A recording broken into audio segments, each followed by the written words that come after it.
Hello everyone, it's Tsuki, and today I wanted to talk about secondary stats for healers, and by extension, Melds. It's a frequent question that I get, and I just wanted to take the time to make a proper video explaining my thoughts and reasoning behind what I think of each stat and which ones I would personally recommend. And just a disclaimer here, I should mention that this video is going to be filled with my opinion. I really think that it's not really set in stone or obvious which stats are better for healers, because it's not very easy to test. For DPS and tanks, it is possible to test and come up with a mathematical proof basically on which stats are better, because DPS and tanks are primarily dealing damage. But for healers, you're doing a mix of dealing damage and healing, and so it's not really easy to be able to test that. And also, I mean, even if you are looking strictly to improve your heals, it's not really a race to heal. But what I mean by that is that no matter what, as a DPS or as a tank, you're dealing damage, you want to dish out the most amount of damage in the vast majority of situations. Very occasionally, you need to limit how much damage you're doing, but for the most part, it's a race. You're trying to deal as much damage as possible. But as a healer, you can't do that because we don't have our entire health bars like bosses do. So when you're trying to race heal, it doesn't really work out because there's a cap on how much healing any party member can have at one time. So you can't really test on the same grounds as you could with DPS. And again, you're not strictly doing DPS as a healer because, yeah, you kind of do need a heal. I mean, it's kind of only in your role. So just that little disclaimer out of the way, just getting it out of the way now. But with that out of the way, what are my preferences? Well, I think we should start off with what I consider to be the weakest stat for healers, and that is spell speed. Spell speed will reduce the cast time of your spells, while also increasing the potency of your damage over time and healing over time effects. If you watched some of my healer guides in the past, mostly the Realm Reborn ones, and especially for White Mage ones, I used to be a big supporter of spell speed. But my stance on that has changed significantly since then. And let's just take a first look at the first benefit of spell speed, and that is the reduction of cast times. It takes a massive amount of spell speed to make any noticeable difference in cast reduction. And it's also really not worth stacking just to get a slight increase in cast speed. And even then, your own personal latency is a factor that may hinder this benefit anyway. And I also used to support spell speed in the past for the fact that when unexpected things would happen, you would be able to react and respond to things faster. If a DPS stands in something bad that they weren't supposed to, gets hit really hard, they're down, to 10% HP or whatever, you'd be able to throw a heal their way slightly faster and reduce the chances of them hitting 0 and die. But this concern has really been alleviated really heavily as we've kind of gone through the expansions and gotten more and more abilities to kind of fill out each healer's kit. White Mage used to only have one instant cast heal, Benediction, and that was on a 5-minute cooldown. Now that's down to only 3, and on top of that we now have Tetragrammaton and Size, both instant cast abilities for single target and AoE respectively, that can be casted at least once a minute, sometimes even less depending on how you're using your healing gauge and your lilies and all that. And we also have Divine Benison on White Mage, which can be cast at least every 30 seconds to soak some damage while we're casting just a normal cure or something. Scholars have always had access to Lustrate, but now they have an AoE ability as well, Indomitability, and an even stronger single target ability now with Excogitation, and they just need to make sure that those abilities are off cooldown and have Aetherflow stacks to use them on. Astrologians have Essential Dignity, as well as Lady of the Crowns if they happen to draw that. And Earthly Star, kind of, sort of, there's a bit of delay on when the heal from that kind of triggers, so it's not the most reliable thing. But they also have Light Speed, which makes most of their heals near instant cast anyway. And of course, all 3 healers have access to Swift Cast once a minute, so really each healer has enough tools to really deal with both single target and AoE damage near instantly without having to rely on spell speed to get out fast responses, taking a lot of value from the stat. And as for the second benefit, it is nice to have more potent dots and regens, but I mean, something like Determination or Critical Hit Rate will also increase the potency So it's really up in the air, and on top of that, increase the entire kit. You know, determination will increase everything, not just tots and dots, as well as critical hit rate. You know, it's not always going to crit, but overall it's going to be an increase. So for me, spell speed is just the least valuable stat for healers, in my opinion. Moving on to the healer specific stat, Piety. This is an interesting one. I really like Piety. It's great for increasing the longevity of your MP pool, and has several benefits that some people may not consider, or it's kind of hard. It's not very tangible, really. Besides giving you a larger MP pool to start with, this will also affect how much MP you're gaining throughout a fight. Now, assuming things haven't changed since when I last checked, you should be gaining 2% of your maximum MP pool every few seconds in combat, and that's 6% outside of combat. And for White Mage and Scholars, you also have the benefit of a Size and Aether Flow, giving you 10% of your maximum MP consistently throughout a fight. You'll be able to cast each once a minute at least, but a Size can be shortened down to 48 seconds if you have 3 lilies in your healing gauge, and also further if you're proccing Secret of the Lily too, which I'll talk about more later. And Scholars should also be getting their Aether Flow every 45 seconds if they're using all 3 of their stacks by their next cooldown. And this really gives White Mages and Scholars a much bigger benefit with higher Piety than the Naturalosian, who really has no way of gaining any percentage MP back other than their native MP regen ticks that everyone has access to anyway. And the question really becomes, do you really need that much MP? In most fights, if you're not using your MPs, or if you are using your MP smartly and conserve well, you really aren't going to be benefiting from Piety that much at all. Some people even go as far to say that if you have any MP left over in a fight, it's considered wasted MP. And while I think it's nice to have a much bigger number, and it's certainly more comforting to have MP in reserve than to have less, I don't find Piety to be significantly important. I really do like the stat. I like seeing how big my MP pool can get, but it's really not as important as any of the other stats can be. You can certainly take some if you feel more comfortable with it, but I think you'll get more out of the other stats in the more vast majority of situations. Not to mention that if you also have a Bard or Machinist in your group, you also have access to Refresh. I think that's on a 3-minute cooldown, on top of Lucid Dreaming, which, you know, every healer can take. And really, I think in this expansion particularly, MP isn't as big of an issue as it used to be back in Realm Reborn or Heavensward. So I think if you're just, you know, using your spells smartly and using your MP smartly, you shouldn't have run into very many problems where you'll need Piety to kind of lean on. But again, I do know the feeling. It's pretty nice to have a big pool of Piety and a big MP pool, but it's probably not the most necessary stat to take. Next, we're going to talk about Determination, and this would be very short because there isn't very much interesting to talk about Determination, but that's not to say it's bad. This is a very small and consistent increase to everything you do, healing or DPS. And in my opinion, this is one of the best stats for healers at the moment. It's not particularly flashy or special, like we just said. Essentially, it basically does the same thing Bind will do for healers, just on a lesser scale per point.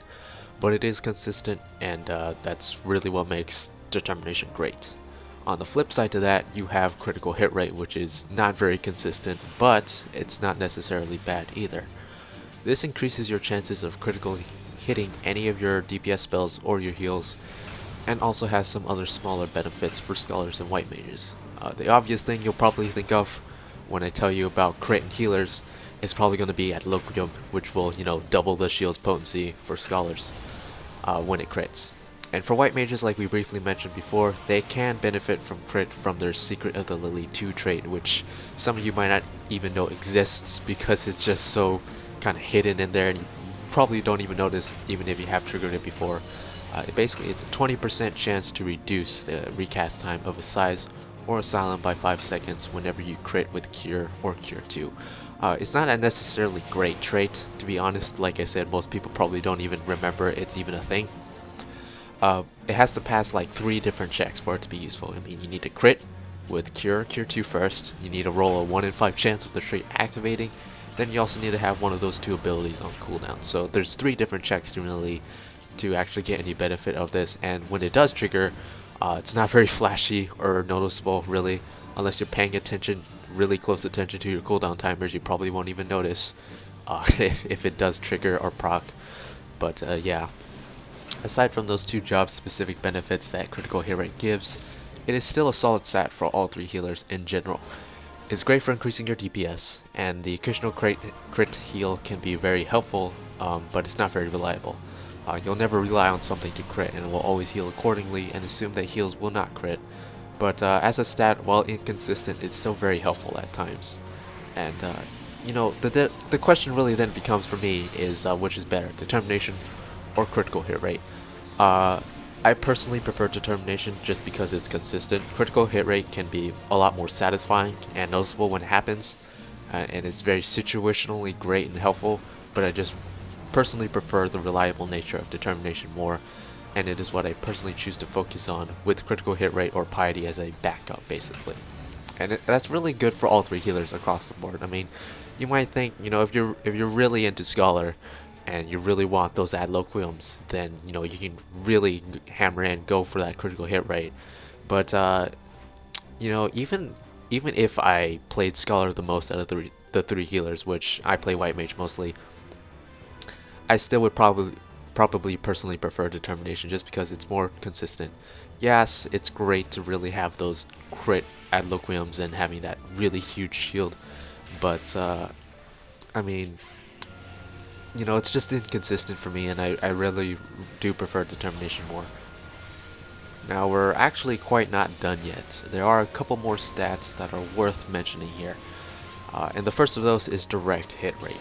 Direct hit rate is a DPS specific stat, and what I mean by that is that it's not going to show up on any healer gear or any tank gear, and it basically replaced accuracy. So ironically enough, if you were playing a healer class back in Heavensward, you probably melded a lot of accuracy materia onto your gear, and that's now turned into direct hit rate. So if you haven't leveled your healers since Stormblood launched, then you'll probably have a bunch of direct hit rate melded, which is kind of ironic for me because I really do not like this stat.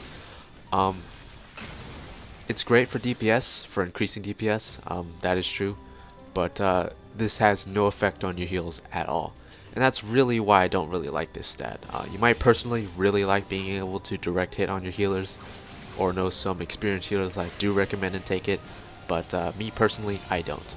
I'd rather take something like critical hit rate or determination, which will increase both my DPS and my healing, than a stat that strictly only affects me when I'm DPSing and is only helpful for me when I'm DPSing. Because, I mean, you're pretty much gimping yourself from doing what your role is supposed to be doing, which is healing. So that's, I don't know, I can't really personally recommend this stat for healers at all. And the last stat that I do actually find some merit in actually is vitality. This of course increases your maximum HP, and this is really strictly for survivability's sake, or if you just really like seeing your HP get higher, which, I mean, who doesn't, right? Some healers will meld vitality onto their accessories, which, worth mentioning, you can only meld vitality onto accessories. Vitality is already maxed out on your left side gear, so don't try to do that. But even with just a couple vitality 6 melds, you can really increase your HP by quite a decent chunk. And there might be times when an attack that might have killed you doesn't, because you had this little buffer of HP from the vitality you melded. But the argument can also be made that in the majority of cases, vitality isn't doing anything. Unless you're surviving with a small amount of HP that those extra bit of vitality points gave you. And really, it's up to you if you want to meld this or not. Again, it's pretty cool to see your HP get high, but there's really not a huge reason to take this. I know some people use vitality melds to push difficult content, like I know back when Ultimate Coil was first released, a lot of people wanted to meld vitality onto their accessories, and that wasn't just healers, that was like everyone, the DPS as well, and that's perfectly valid. But unless you're like in those group of people, you're probably not watching this video because you already know what you're talking about. But just for casual, play, or even just normal savage progression, extreme primals, vitality isn't the most useful stat, because again, unless you're surviving with just a small bit of HP that vitality gave you, it is pretty much doing nothing. I mean, you do get your native HP ticks, but again, the way you're healing is with healing spells. But yeah, that's really, I don't know. I think it's really cool. I do have one vitality meld on my ring right now, just because it's an old ring and I just want to have more vitality. But I don't really think I'm going to be focusing on vitality that much. But it's really up to you. I mean, if you can really make do without those stats on your accessories if you really want to. If you just want to have the big HP, and you know, maybe that one moment will come up where you're the only person who survived that was a non-tank, and you can do healer limit break and save the day. I don't know, but yeah, I'm gonna leave that up to your discretion. And really, that's it. That's all the stats we're talking about. Tenacity, don't need it. I don't even think it does anything for healers. I think it strictly only affects tanks, so tenacity doesn't do anything. But in summary, I highly recommend prioritizing determination or critical hit rate, whichever you prefer more. Piety is nice to have, but not super necessary. Vitality can be situationally useful. Spell speed isn't too great, especially in comparison to determination or critical hit rate. And direct hit is great for DPS, but does nothing for your heals. Therefore, I strongly recommend that you ignore it. And that's it for this video. Shorter video today, hopefully. Looks like it's about 16 to 17 minutes right now. So that's pretty par for the course for me when I set out to make a short video. But yeah, be sure to leave any comments or questions you may have down below. Feel free to like and subscribe, all that stuff, if you enjoyed this video. I do tend to read stuff, and I enjoy reading any comments or feedback and stuff like that. Really does make my day sometimes, so be sure to leave any of those if you would like to. Hopefully gonna be getting the healer guides out after 4.25, right? That's what it is, right? 4.25? 4.25. I had to think about that for a second. And also Eureka. I have my White Mage guide mostly done. It's just that I want to wait until 4.25 just in case they change anything. I really don't think they will, but in case they do, that's why I'm holding on to it. But assume they don't change anything, hopefully it should be out relatively quickly, as long as I'm not just trapped inside Eureka. I really hope Eureka is great, but I'm not too optimistic about it, honestly. I might be pleasantly surprised, but I don't have very high expectations for it. But I do hope that it will at least be a fun enough distraction, and also getting that weapon quest finally to work on will be great. But I'm going to go ahead and end the video now before I ramble on too long. Hopefully you guys enjoyed, and hopefully this was helpful. Again, if you have any other questions you would like to ask, be sure to do so, and I will get to your question as soon as I can. But until the next video, hopefully some good words and good tidings from patch 4.25. I'll see you guys next time. Sayonara, bye bye.